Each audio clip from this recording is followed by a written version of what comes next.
This is the Family Electric Ghost doing live on the air with Michael Hewitt for the first time. Welcome to the Family Electric Ghost podcast. Thank you, Phantom Electric. Glad to be here. It's great to talk to you today. I want to let people know that we are a featured podcast on the Newsly platform. You can see that icon up there that says Newsly, and we got this coupon thing going. So if you get coupon code GHOST, you get 1 month free premium subscription. We will be on Newsly later tonight as an audio only version of the podcast. So we wanted to get that out there to let everybody know. And then we're actually going to get into this episode. We've got your website up for those just listening is www.michaelhewitt.com and then /get. And then we're actually got episode 969 of the Family Electric Ghost podcast. And this episode, we're going to get into from fat to fit, from opera to sales, the power of reinventing yourself. So thank you. You can take the floor however you want to start with that. I'm looking forward to it, man. Congratulations on 969 episodes. It's incredible. So, what the first thing 2016. Dude, the first thing that comes to mind when I hear 969 ties right into what we're going to talk about or what we're going to start with, from fat to fit, opera to sales. And that's the lesson of consistency and the power of doing boring stuff over and over and over again, finding a way to make it fresh and make it entertaining and staying curious in that process, being present in it and finding some joy in there. Like, I'm sure there's been times along the way where you're like, okay, I got to do this again, or etc. And that's why most people quit. They quit at everything. How many people out there have, even just from the very beginning, like they're having a moment with a friend and they're like, dude, we should start a podcast. And then the podcast never gets off the ground, or maybe they get 12 episodes, maybe they get 24 or even 150. I mean, dude, you're right up there with Joe Rogan. So congrats. Yeah, I wish I had the Joe Rogan money. It's coming, dude. But I did. Well, I'm planning on getting this thing bigger. I mean, I got some big ideas, but I initially started. A guy came to me in 2016, listening to my SoundCloud. A guy named Rock Tunes out of New York, and said, "Hey, I like this Family Electric Ghost stuff. You need to come on the show and talk about it." And I said, "What's a podcast?" I didn't even know what it was. And I said, "What's like a radio interview?" It was just an audio one. So I went on this app called Spearman in 2016. And we liked each other so much, we did a combined show for like 6 months after that. We just said we liked each other, and we just started talking about music. And then I said, why don't I go on Instagram and start interviewing all these emerging and independent artists that ping some of the stuff I put out, because I would notice people would ping or say they like the stuff I was putting out there. And then I would pitch, hey, you want to come and do an interview like a behind the music? And that's how it started. And it evolved to like going from Spearman to Anchor to StreamYard to all these other platforms, and being video. 2 years ago I started doing video, and it just got a life of its own. And I found it helped my brand of Family Electric Ghost. That as I showed up, people would check out my SoundCloud, they check out my YouTube, they check out my Facebook, they check out my webpage. It just, even though I maybe wasn't talking about music sometimes, but because I was just talking about creativity or people who were creative in some way, that it made people get interested in my brand. I said, well, that's cool. And then I get to talk to people. Powerful lesson in there. It's a win-win. Whatever you can do to get attention, it's always been true, but never more so than right now. Whatever you can do to get attention, so long as it's in some way aligned with, the way that the compass by which you live your life, is going to be good, because it just gets people into a flywheel. This is one of the things that I learned in sales. It gets people into the flywheel of your ecosystem. So eventually they're going to see, oh, well, Phantom Electric's got the podcast. Well, wait a minute. Hold on. I'm on his Instagram page. This is what I was just doing. Wait a minute. In Love with a Fern. This is not a podcast episode. Let me check this out. And then it's got the beats, and then you've got the pictures of the Moogs, etc. You're like, who is this? Who is Phantom Electric? And it's perfect. And now they're in the flywheel. Everybody should have a podcast. I say this, and I don't have one. I've got, like I mentioned, plenty of ideas for one. And I've got the setup, but this is just from doing voiceover stuff. So Everybody should have a podcast. Mm-hmm.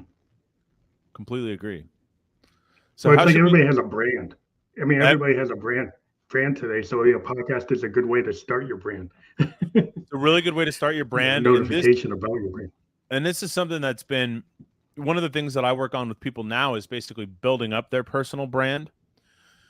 And it's something that I struggled with for a long time, is feeling like I had to have everything perfect and really lined up before actually committing and launching and getting stuff set up, etc. But it's a fallacy. You're only going to see the path. It's only going to be illuminated when you're walking down it. It's one of the things one of my mentors said to me. A guy named Wes Watson.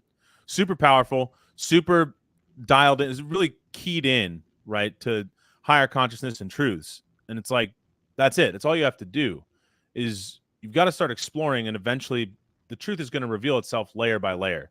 I find that to be true in my own journey. And then when I talk to people and they want help basically with their voice, with their messaging, etc., we have to have a lot of conversations. We have to peel things back. We got to find out more about them. We got to see what resonates, what doesn't resonate when they put it out there.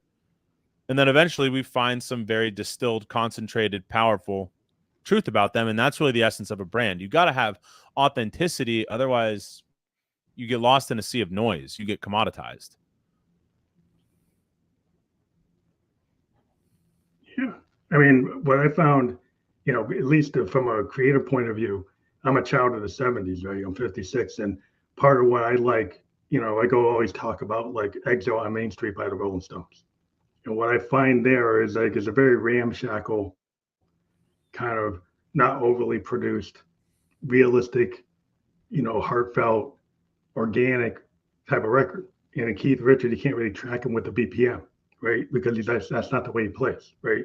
So I try to tell people, it's like, would you really want to track him to like an EDM type beat? Probably not, because why I'm into is the idea, like even like Neil Young and Crazy Horse, the happy accident. If you think about Tonight's the Night and that type of album, is like the idea that you're willing to be that honest, where your voice pitches a little bit, sounds fragile, sounds like, oh, you maybe could have redone that take, but you didn't, right? You wanted it to be what it was.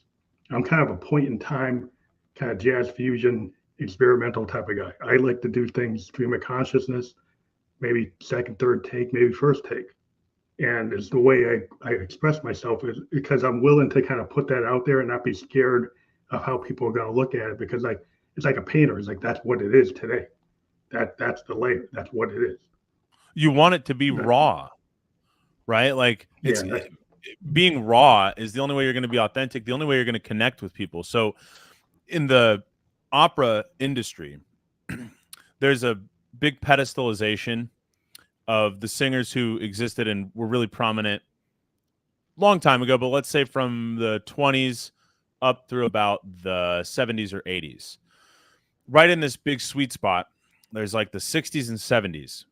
And if we look at the singers who were singing in America, or I guess worldwide, who were really famous, Maria Callas, Leonard Warren, Cheryl Milnes, the beginning of Pavarotti's career, Franco Corelli, etc. What we call golden age singers, I believe that the reason that they are so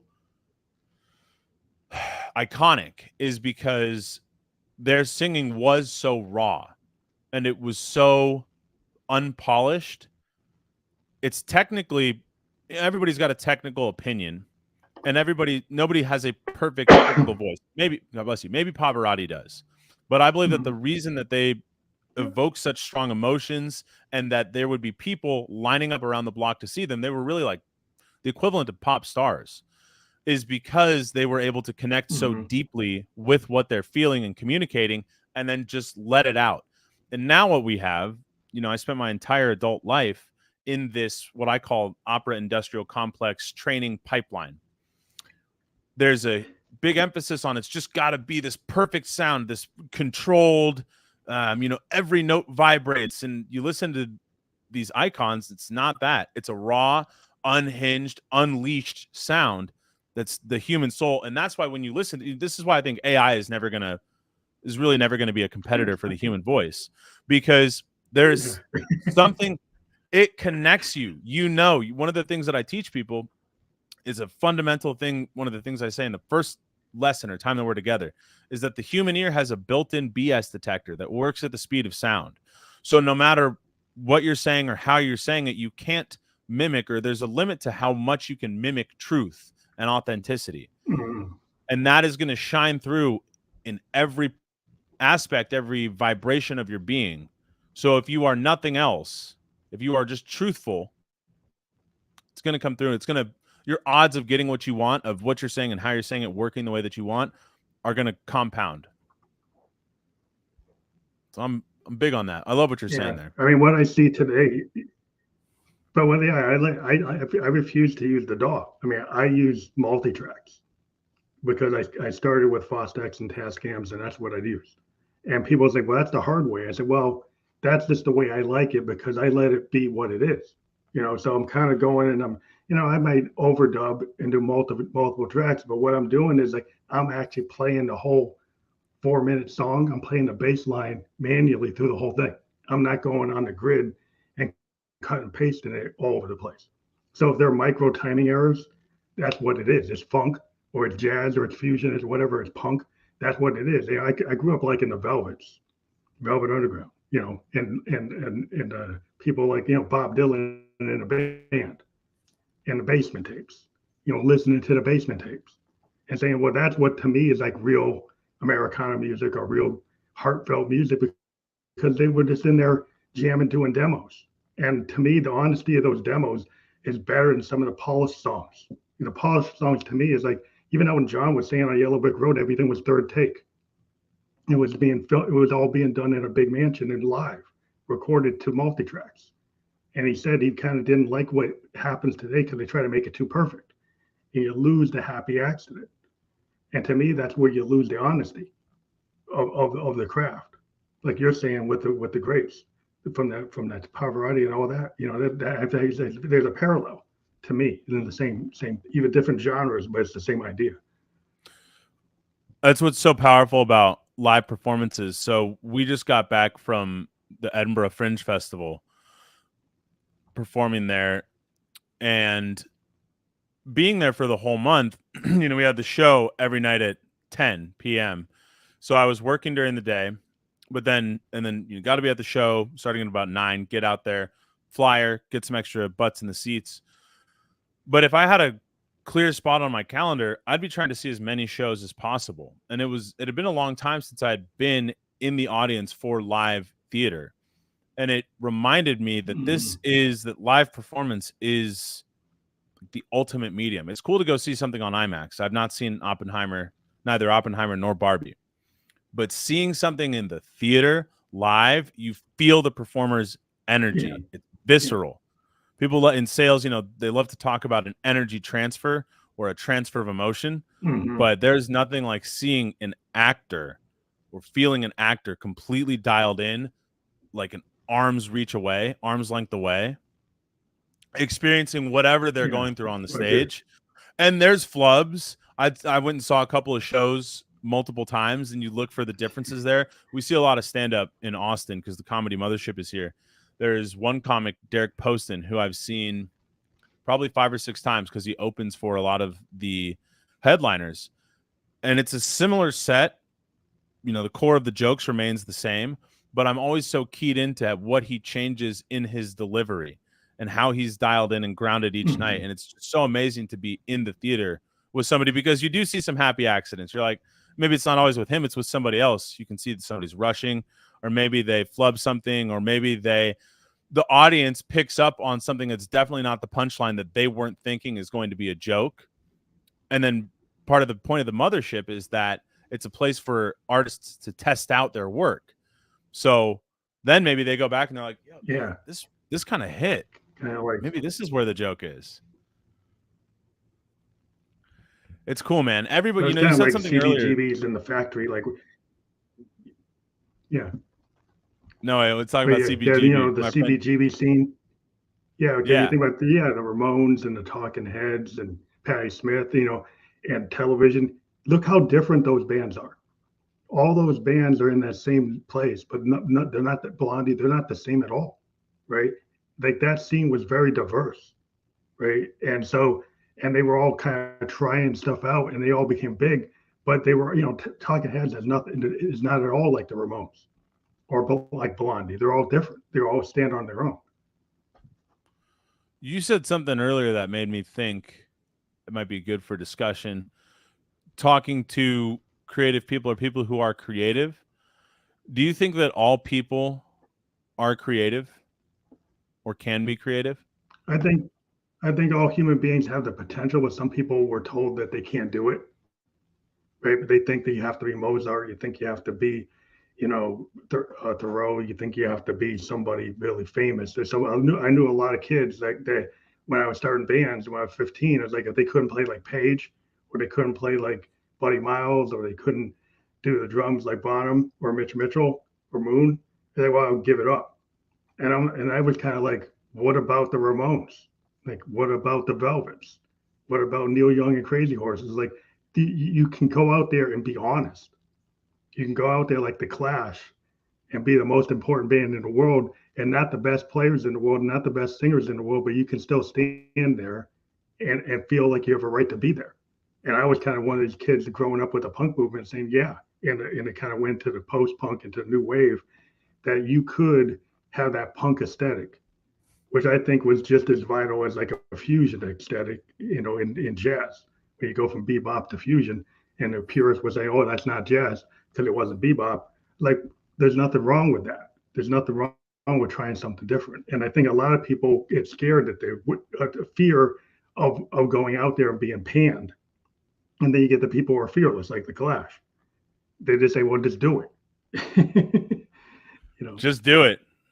Nike's been on it for decades. So you think that it's about fearlessness and a willingness to be honest with whatever it is that you're saying or feeling, and also where you're at, not apologizing for your skill level. Yeah. Your willingness to get up there is all that you need. Yeah, your willingness to get out there. When you think about the Beatles, like, where did they start? They were first boy band, playing them in like Hamburg. Yeah, and they were putting in hours before anybody ever heard them. Tens of thousands of hours. Yeah, I mean, there's tons of hours, but they weren't what they were at Sgt. Pepper's when they first started. They put thousands of hours in, but they transformed from like a rock and roll band like that in Hamburg to this psychedelic hybrid band that was doing sound paintings. That's doing psychedelia. It's doing albums as like concepts. Right? They became more than what the people would have expected them to be. Right? And to me, that is like shows that if you have that belief in human creativity, that you can expand and you can get better. You can grow. You don't have to be stuck. Did you read Rick Rubin's book, Creative Act: A Way of Being? Yeah, Rubin's awesome. Oh my God. Awesome. He's so good. He really put into, it was so articulate, a lot of ideas that I had been feeling, or, it's like you read something and you just know this is true. There's no arguing with this. It's really connected. And I think that this is the key to that continued evolution that you were talking about with the Beatles, is you have to be open to basically like downloads from the universe, something popping into your brain, being keyed into some kind of vibration, and then you just go with it. And the window of time between idea and then action gets really compressed. So like as soon as you have an idea, they're like, hey mates, let's get into the studio, let's go jam a little bit. My bad British accent, but that's how I picture them doing it. Yeah, there is a story about Hendrix. There's a story with Hendrix. Like, I don't know if people knew, he used to be on the Chitlin circuit, which means he used to play with Little Richard. He used to play with the Isley Brothers, and he would get fired because what Hendrix used to do, and he talked about what you just said, during an Isley Brothers recording session, he just started doing some weird cosmic thing that sounds very Hendrixian, that we would know as Hendrix, but he's in the Isley Brothers context, which is an R&B soul band, and that doesn't really work with an Are You Experienced type of riff. But then they asked him, like, why are you doing that? It doesn't fit the song. And he said, the universe gave me this, and I couldn't like, I wanted to put it out there, so I had it because the universe gave it to me, and I had to put it down. And I think that's kind of like Hendrix was in that kind of zone where he could feel this stuff coming from the universe and just kind of to me, it's like you're like a channel. Like the really great people are like channels, and they can channel inside and outside. They pick up all this stuff. They pick up whatever they ever heard, whatever they ever listened to, what they're feeling, what other people are feeling, and they can channel it. And it's very emotional, and it changes from day to day. Like you said, the comic, it's like how they interpret it. Every day they do a different version of wherever they're at. That's where I think a lot of people have, like you said, there's limitations, or people put limitations on themselves, or they assume an identity that's given to them about their creativity. But it's really twofold. It's believing, no matter what other people tell you, that you are creative, and then being open to creativity being something outside of music or painting or film. Like, there's creativity everywhere. If you have a business idea, it's creative. You starting this podcast, Yeah. it's creative outside of your identity as a musician. Everything is creative. You know, somebody, if you are scooping steak and rice at Chipotle, you're still creative if you're open to it, in how diligently and like what kind of standard you execute that act with. Creativity is everywhere. And I think that it's vital for people. It's what prevents burnout. Well, I think it makes you human. Yeah. It makes you human. Yeah. You know, I mean, if you do your day job, yeah, how many artists I've talked to, like 300 artists on the show, and most of them had day jobs, right? Even though, and they would still go 2 o'clock in the morning doing their gig after doing an 8 hour shift or a 12 hour shift, because, and then like they didn't feel tired because the passion was that gig, right?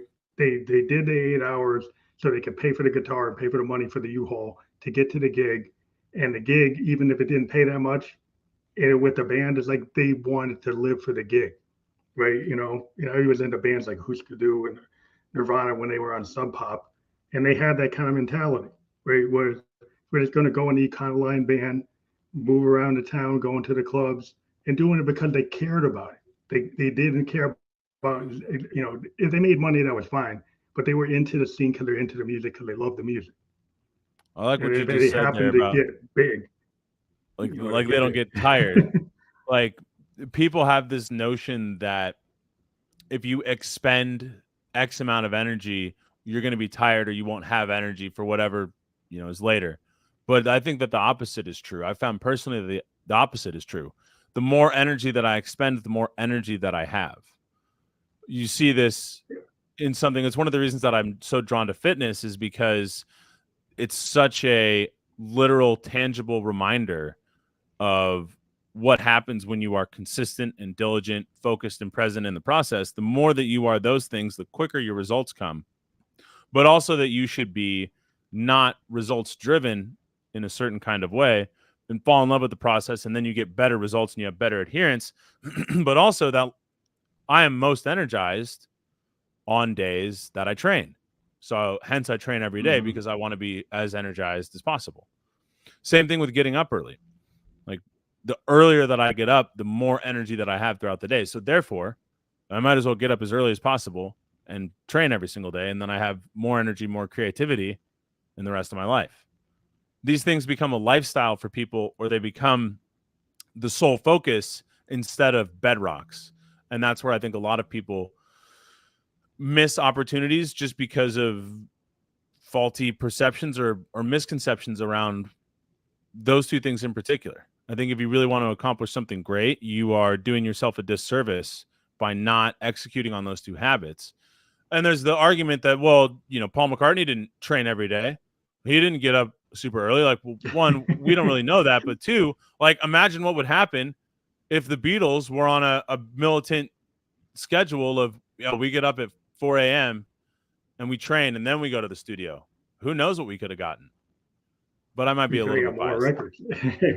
More records, different sound. Like, who knows? And I broke up. But, well, I think that, I find I have a schedule. I'm an early bird. I like to mountain bike. I live in New Hampshire. I like to cycle. I got an indoor cycle if I can't go out. So I'm kind of a cyclist mindset, a mountain biker, cross country, up, downhill or two. And it's just, to me, being in the woods and being in New Hampshire and all the trail systems, to me, it invigorates me to go out. And the way I like to exercise is on the trail, on a mountain bike, climbing the hills, going down the creek beds and stuff. It's just I can't think about my day job. I can't even think about the music if I'm coming down a creek bed trying to make sure I stay on the bike, right? So it Well, you totally got to gives be me this totally focus present then. where you have to, yeah, you have to climb the hill, and you expend all this energy climbing the hill, and then you got to be able to have the strength to hold yourself together coming down the hill.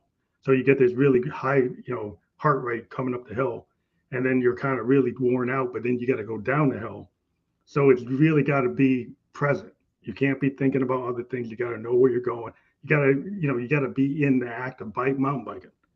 And to me, that Skiing is really is the same idea. oh, it's similar.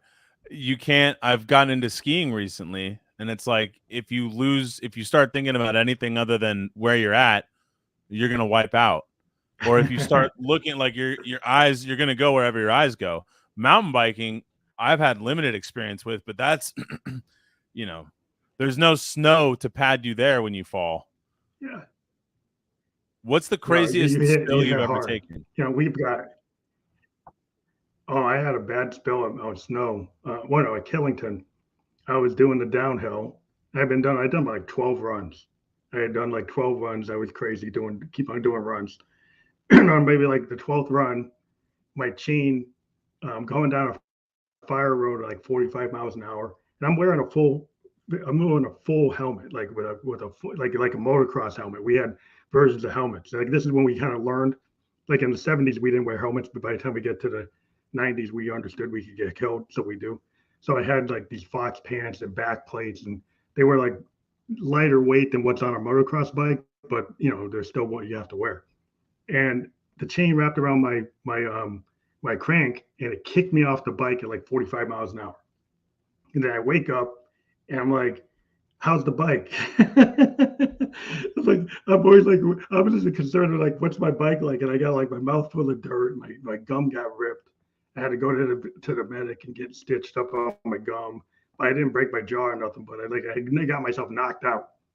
Yeah, And I how's didn't my break my $10,000 collarbone. bike though? Yeah, my bike was okay. It had a little bit of damage, but I didn't really bust it up. But that does like it's like we were so into riding, we didn't care. I mean, I knew a bunch of guys that broke their collarbone. That happens all the time. And I thought like, oh, I had been lucky. I had never broken my collarbone, but then I got myself a nice concussion and a kind of ripped up gum. But that was probably the worst. Man, I broke my collarbone. That sucks. Not mountain biking. Yeah, That's I'm what lucky with that. Yeah. Yo. That's why I don't drink But anymore. yeah, that's a good it's a good disincentive. Um, but yeah, I mean, I think we were talking about just the whole idea of just taking your life and finding some of the creative capability. And like you were saying, like you asked me, do we think everybody can do it? I think a lot of people can do it, but they've been told like a truth that's really a belief, a limiting belief. They've been told something. Their father told them they can't. That's nonsense. You can't be an artist. You can't, or you're never going to be good at that. You're not the best, or you're not worthy. And it takes a while to kind of get out of that. You got to get into self love at some point. How does one get into self-love? Well, I think you have to be honest and figure out where you're at. Like if you start doing this, you're doing the same thing. Like you're in a codependency, even with yourself. You're doing the same things all the time, and you're getting the same result, and you're not happy. But you're just doing it because it's like that's consistent, and that's what you feel. It's like the fear of changing is greater than making the change. Oh, I think when you get to the point where you need to make that change, and you need to like start feeling better, that's when you start to get to that point. I think when people find therapists or they start to talk to other people outside themselves and start to challenge their core beliefs and you figure out why their inner child is so messed up. So you figure it out. man, I've been on that journey so hard over this past year, especially. You just dropped so many. There's a podcast I like called Dropping Bombs with Brad Lee. And anytime he or one of his guests says something really powerful, he smacks it, he pushes the button, and it's a bomb sound, dude. There was a moment in there where I looked around and I was like, wait, do I have with the bomb? With the bomb. Boom. Phantom Electric just dropping a bomb there. Yeah, you dropped a couple. Dude, that's so true. There's, if we're talking about reinvention here, reinvention and creativity, if we go from fat to fit, right? That was a period of reinvention. My entire identity, elementary school and middle school, had been the fat friend, which is really painful. And because it happens in childhood, like, it sets you up, or rather it sets a foundation for a lot of these other beliefs that ultimately result in or look like lack of worthiness, etc. But once you hit a point, like you said, where it's so painful, you've got to change, then you say, okay, like, would I rather reinvent myself, or do I want to stay like this? I wanted to reinvent myself. Creativity started to come out. This is why I'm big on there's more ways to be creative than just to say write music, or, like I said earlier, a painting. Like, God bless you. I'd want it to be, for me, creativity is how I ended up running solo operations, freelancing work, etc. Different businesses and ventures, is because I would see opportunities. I would be able to connect some dots in some way and say, I could do that, or I want to do this. I see a very clear path. Let me just create something. Or I'm like, I really want to write a blog. I really want to write a blog and serve these people and impact the world in this kind of way. First, for me, that was a fitness business, helping people get fit. Now, for me, it's voice coaching. And then inside of there's, again, in the opera industrial complex, like, I love singing. It's my favorite thing in the world to do. But for better or for worse, and I try not to attribute to malice what can be attributed to stupidity. For better or for worse, a lot of singers end up with this codependent relationship with themselves or with the industry, and a lot of people are not being served ultimately in a way that's healthy for them. So that's one of the big blessings for me of, the coronavirus, was I was able to make a logical decision, or rationalize a decision, to step away from the industry that I had committed wholeheartedly to, my entire soul to, and say, all right, I'm going to do something else. And then that's how I found myself in sales. But it was really scary. I was just thinking about this the other day, that for a long time, I thought that the only thing that was special or valuable or unique about me was that I was an opera singer, because you'd be like talking to somebody, like, what do you do? I'm like, I'm an opera singer. And they're like, whoa, really? It's like, no, the more that you come to know yourself, again, to that idea of peeling back the layers, the more that you come to know yourself and reveal yourself to yourself, you realize that these are just expressions of who you are, but they are not who you are. You are who you are. And it's the who that matters, not the what you do or the how you do it. It's who is behind it. The ultimate engine of creativity. Yeah, I think that's where people get confused, because everybody just wants to know the one thing you are. And like, I've had the issue where I've got like 4 or 5 hats of different things I do. And some people might just see me doing this and don't realize I'm doing something else. So people get this perception of the mask you wear. You have these masks that you put on for people, and I'm in my business mask. I don't look like this. When I'm working with software people in these Fortune 500 companies, like, I'm not Phantom Electric.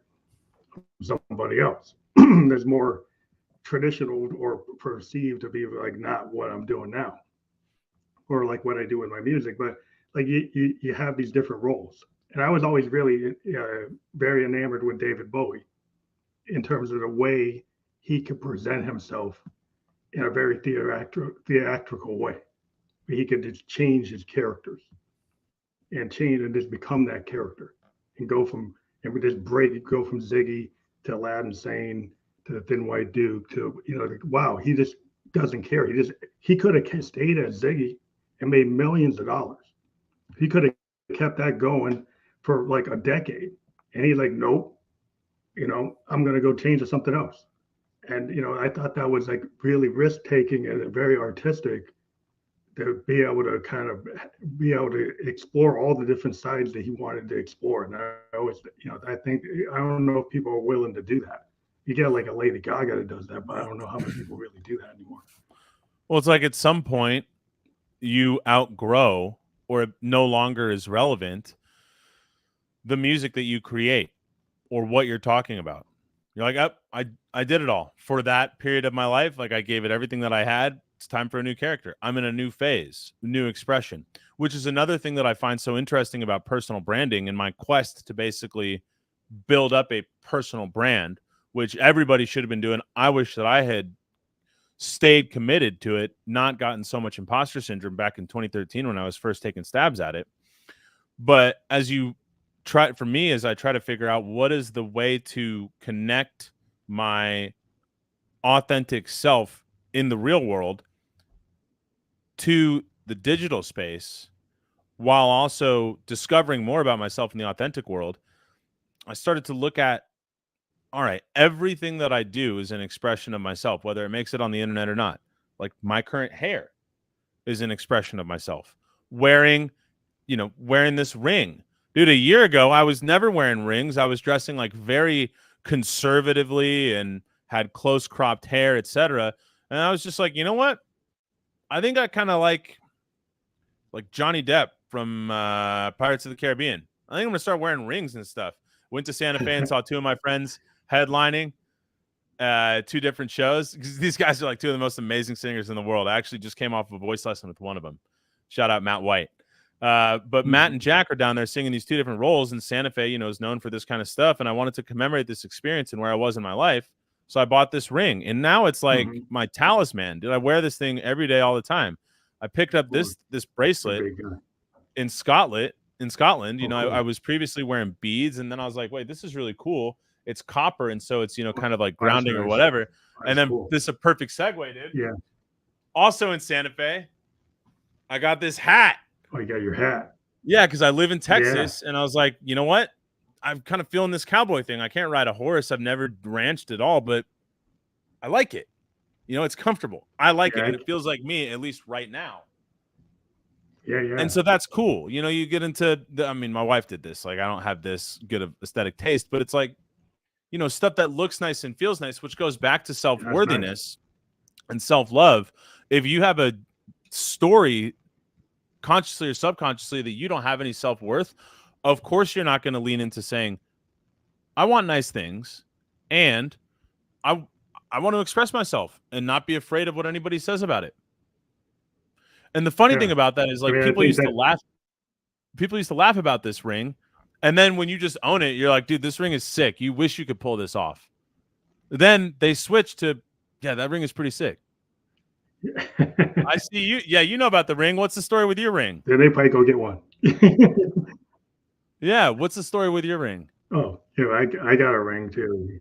I know. But this is like one of those like emerald well, I actually got it from a company that like pitches stuff to me, and I didn't know if I was gonna like it, and for somehow it just felt good to me. And I don't know if I can get it up there. I got the wrong angles. You're missing it. Yeah. Wait, there's a company that. But there we go. Cool. Yeah, they sent it to me, and I didn't know if I was actually even gonna like it, and then it's like a birthstone type of thing, but it's I've forgotten about it, but I just wear it so much because it just felt comfortable to me, and it just became part of my look, having that. And this, I got older, and I decided like my hair was going, and I just decided to shave it all off instead of trying to go grow hair. And it's like, you know what? I just like own this look, and it's like, hey, that's kind of my look. And I didn't really care. It's like, fine, I'm not gonna go try to grow hair. I'm losing hair. That's where it's supposed to be. So I was like, oh, just the way it's and I supposed didn't to be. change the gray color of my beard and try to dye it. And it's like, well, that's what it is. So that's what it's gonna be. Dude, I used to shave my head because that's where I was then. There's something about hair. It's like it's deeply tied to your identity. Like, it's powerful, and it's okay to change. And you've got to test stuff out. And again, like the path is illuminated only when you walk it. You're gonna know what feels right. Yeah, definitely. Is that your birthstone though? Like, because I know today's your birthday. By the way, everybody, today is Phantom Electric's birthday. 56 today, but can't believe it, dude. But it's just it's just so, I don't know. I just like to feel things. Like we were talking about the music. I don't know. We didn't talk about that, but I'm a big fan of Victorian poets, and they were always kind of influenced by the muse, right? So this idea there was something beyond them, and that they would get, Wordsworth and Blake. I love William Blake, like Songs of Innocence and Experience. Those actual. If you people don't realize about Blake, his poetry was done on metal etching. Every one of those Songs of Experience and Innocence are actually on metal plates and have artwork that go with them. And that's how the world found out about Blake, because he was not known in his time. He was a Victorian poet that's highly known today, but during his time, he was not known. But he had the presence of mind to take his art and not just put it on paper, but to etch it with artwork into these metal etchings. So it's like art and poetry at the same time. And I was always I love Blake because of that. And I like the simplicity of his lyrics, even though they're deep. They're not as long as Wordsworth or Thoreau or any of those guys. And it just feels very impactful. And it kind of felt like he needed to make his stuff eternal. And I thought that was kind of cool that he had that kind of foresight. How did you get into William Blake? I was always into Victorian poetry, and I read about him when I was like 13, and I went and got the book from the library. And I was writing poetry myself. Before I wrote songs, I wrote poems. I wrote collections of poems. I actually self-published a bunch of them. And I was I like Wordsworth, I like Thoreau, I like Lord Byron, I like all those guys. And I was reading through like all the Victorian poets. I've got tons of books with all their stuff. And there was just something about those kind of epic poems that I was into rock operas. I was into things like from the Who and Tommy yeah. Yeah, and all that stuff. And I felt like Pete Townsend was taking some of that literary stuff of those ideas and trying to do these deeper, things like Shakespearean type of level with Tommy. He's trying to, Quadrophenia, he's trying to do a bigger statement because he was an art student and he was trying to take music, but at the same time, he had this punk aesthetic. So he had a punk aesthetic and a progressive rock aesthetic and this very art aesthetic. And it's all kind of colliding with this very ramshackle band that's very powerful and loud and kind of punk, but doing these rock operas, which is like Yes. Like, so they're like Yes, but they're like the Clash. That's what I thought you were going to say. Yeah, I was listening to Close to the Edge earlier. Yeah, close to. I love that stuff. But I like the punk aesthetic of the Who. It's like the first mod, punks. They were like these mod punks that kind of inspired the Clash, to have that kind of attitude. But still have these big stories. That was, kind of into the poetry, how I got connected. I kind of connected in my own mind. Yeah, it's very, I think a lot of operas came from, I know a lot of the text of song cycles is from poets.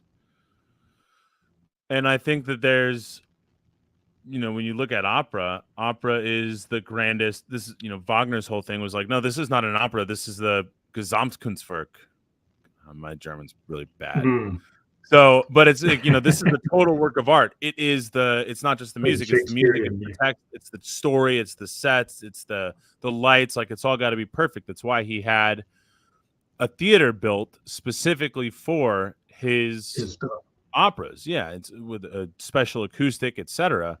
Is so that the sound would be perfect and the size of the stage would be perfect. Everything perfect for it.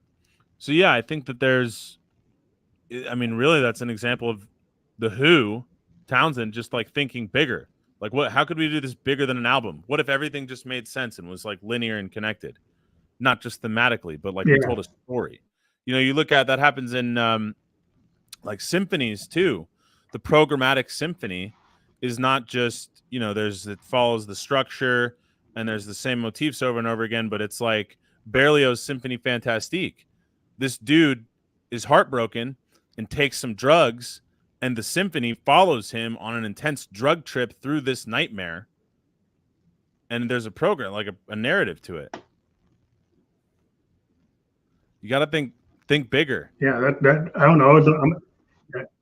That was the thing I loved about that era when you have bands like Yes and Peter Gabriel version of Genesis. Those are rock operas too. If you ever listen to early Genesis with Peter Gabriel as the lead singer and Phil Collins on the drums, but not singing yet. Peter Gabriel has all these like science fiction rock operas in the early Genesis, and they're like mini Tommies.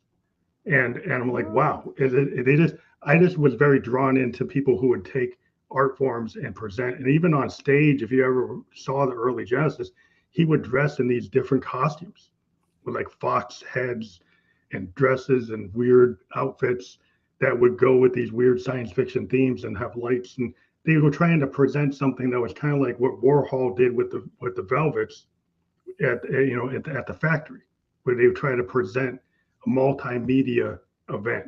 And even I think if you get into like um, the uh, the Mothers of Invention and Frank Zappa, he was in the same kind of collective in San Francisco. They had these really big art shows that had actors and musicians and artists and light shows, and it was all kind of like these big multimedia events, kind of trying to push it beyond what it was. Not just the music; it's like a whole happening. It's connected to art and everything.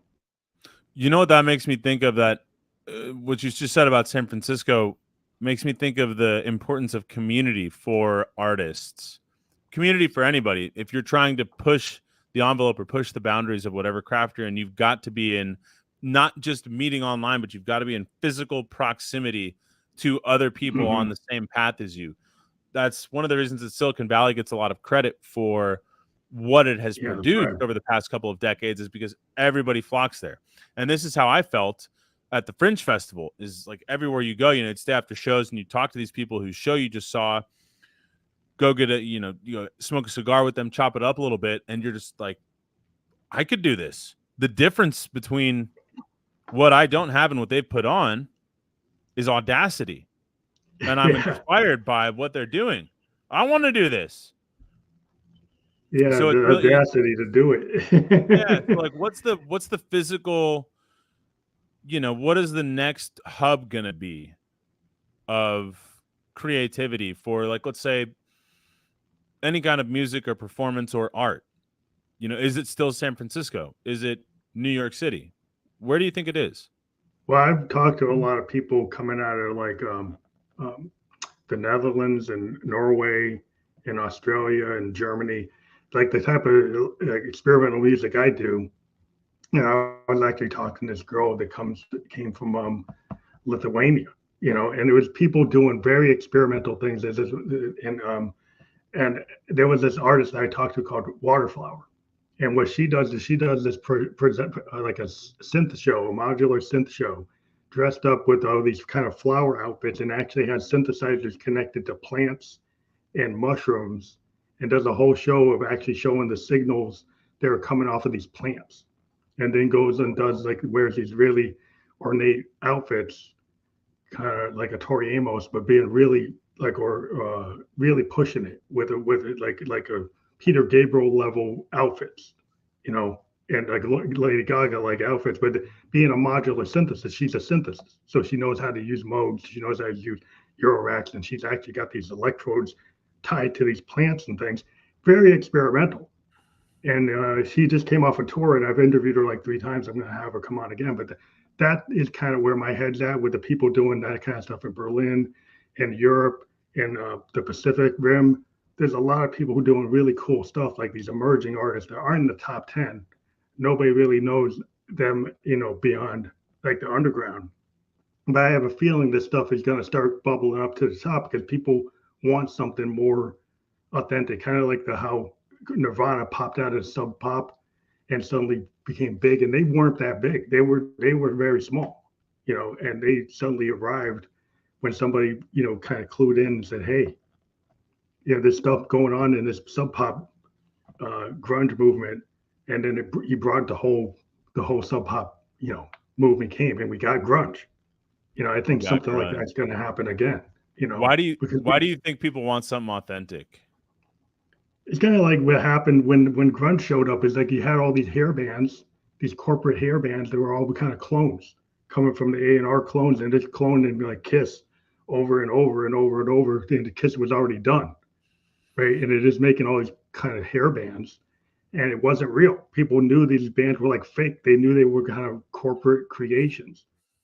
And when bands like Who's to Do and the Replacements and Nirvana showed up, there was something about that authenticity. Even like bands like REM, they came from the underground and they got big because like Michael Stipe was telling people something that was honest and true. He didn't have the best voice in the world, but he had the audacity to just go out there. And initially, he was like mumbling or saying these random things, and then it started becoming more clear and apparent what his vision was, and then it took off.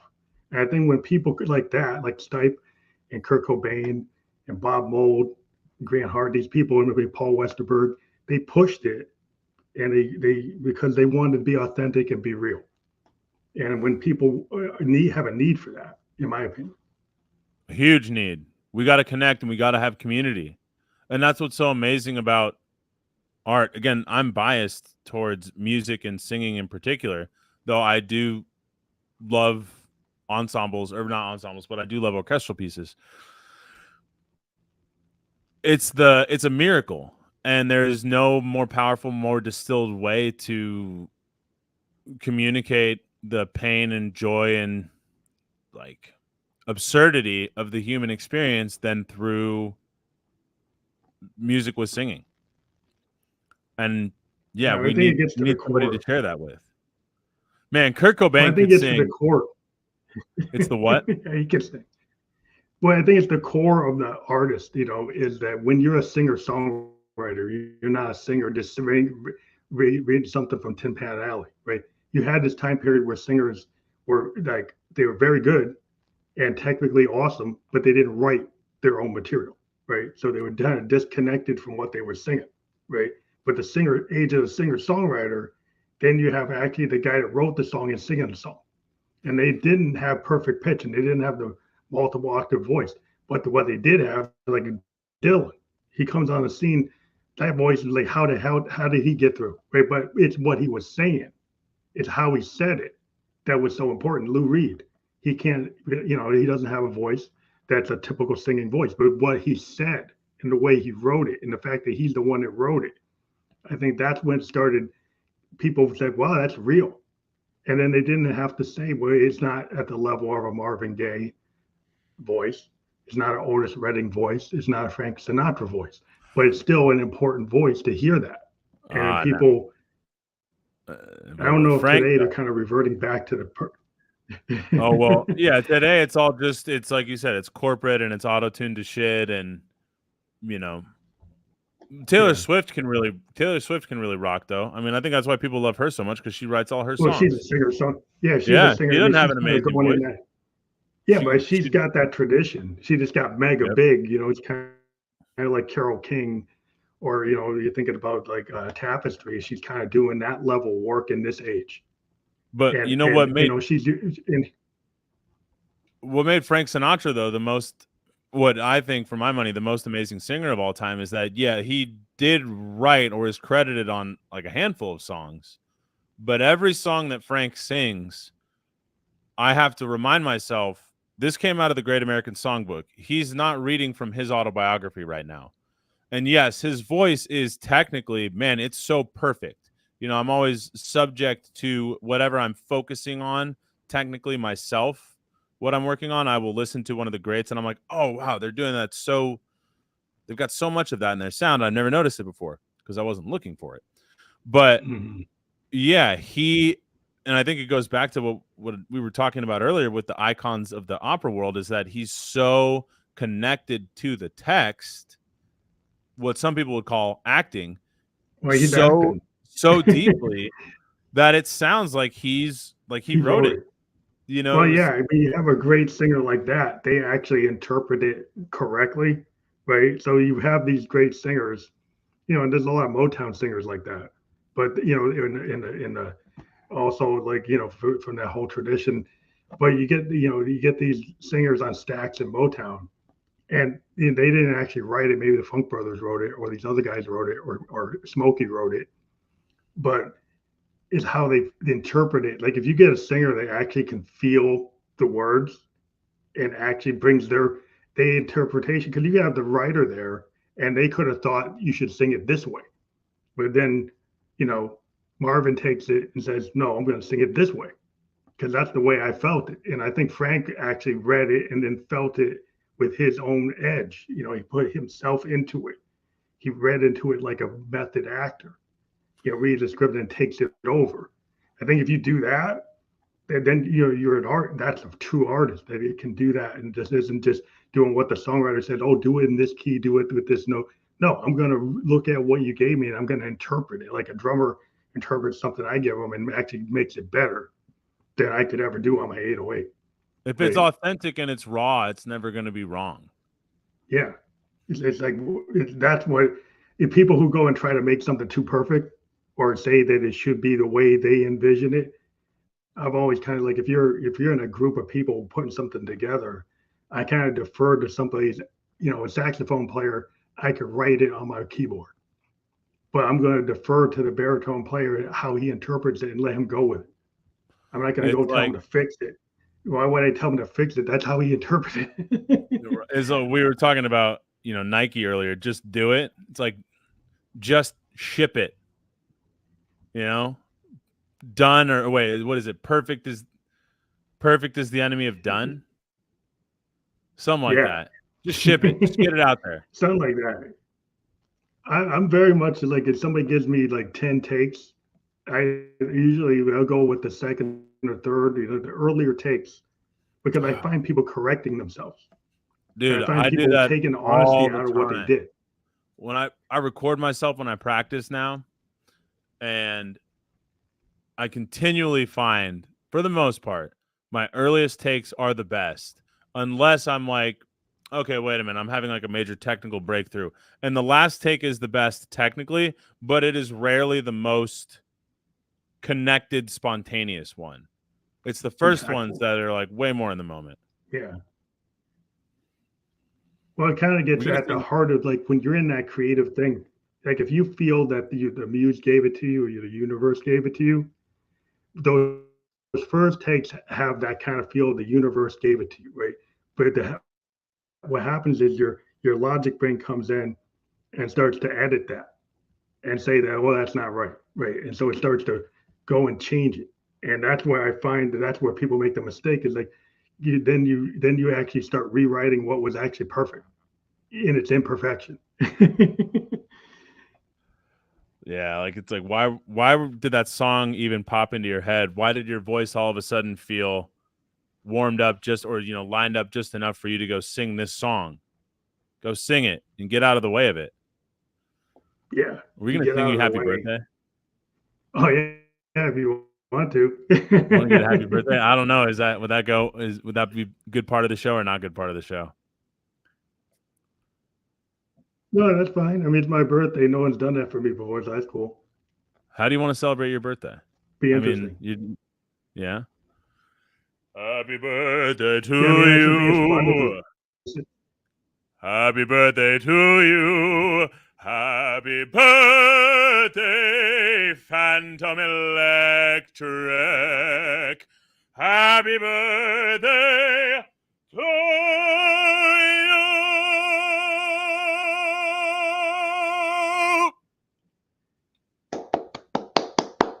I might have blown out this mic. Now can you sample that and like lay something down on the Moogs later? Later I can birthday go back funk remix. Yeah. Yeah, I could grab it. I can always grab it. I got some cool Eurorack samplers, analog samplers. I like to rip things up and actually change them around. But dude, that'd be so sick. Yeah, it's just fun to talk about, you know, music with another musician because you know, I talked to a lot of different people today, but I've always tried to continue the thread of creativity and using music to connect people because whether you're a CEO or a shaman or a life coach or a therapist, you know, usually music is something everybody can understand. And I've always, with this show, I've tried to connect it to how people use it in their lives or use it as an art therapy or just a kind of soundtrack of their life to to help them through a bad time. And I just think it's important. It helps communication. You know, if you understand music, you start to get out of your shell. You go deal with other people. You go to a show. You connect with other people. You connect with feelings, and I think that starts to open up. You know, when you see how many people saw the Beatles and became musicians because they drove them to like, wow, you know, that was like they were like the life coaches for a whole generation. Yeah, truly. Like you've got to get out there. And if you've got something to say, you've got to unleash your voice and have some audacity, put it out there. Because it connects people. You never know what's going to happen. Like you never know what the universe has in store for you. If you feel it, I've been big on this lately. If you're called to whatever it is, like you're qualified. Get rid of that imposter syndrome and just go do it. It will be okay. Yeah, imposter syndrome is like that's the enemy of progress, you know, because like you can't get anywhere with that mindset. You know, you're gonna just be stuck. And that's something that when I was young, I had so many people that stopped doing music. They just stopped because they felt like, oh, they couldn't get it. And I just kept on doing it, but just because not that I thought I was gonna get big or anything, but I just felt it made me feel so good that I said something that makes me feel so good, and I don't care if people are digging it or not. And then eventually, like if you believe in yourself, other people start to believe in you. And I think that's the big lesson. That's what people have to learn. If your belief in yourself is stronger than their disbelief in themselves and thus their projection of disbelief onto you, then eventually one's going to swallow the other. Yep. Dig it, bro. That's the way we like to roll. That's how you roll. That's how we roll, dude. That's why we're here. That's why I'm wearing this hat. That's why you got the show and all the moogs, dude. Let's snap a picture because I see we're at our time. Yeah. All right, dude. Hold on. How are we gonna do this? Let's go, dude. Phantom Electric on my man's birthday. Man, this is so much fun, dude. Of course. Well, thank you for being on the show. It's been awesome. I love to talk. You know, this goes back to the beginning of the Phantom Electric Ghost Show where we primarily talk to creators. And when we've been talking to creators, musicians have always been like the sweet spot for me. So thank you for being on the show. My birthday, I always like having to connect back with as many musicians as I can. So yeah, man. Have a great night. Looking forward to checking it out. Enjoy the rest of your birthday. Congrats on 969. Glad our paths crossed, brother. Take care, Phantom Electric. And Phantom Electric, folks, find me online. Just to let you know, one thing. Yeah, we'll have a landing page for this episode, so you'll be able to pick out whatever. I'll get that to you tomorrow, and then you'll have your audience be able to listen or watch wherever they want. Awesome, man. Okay? I'll look out for it. Have a good night. Thanks, brother.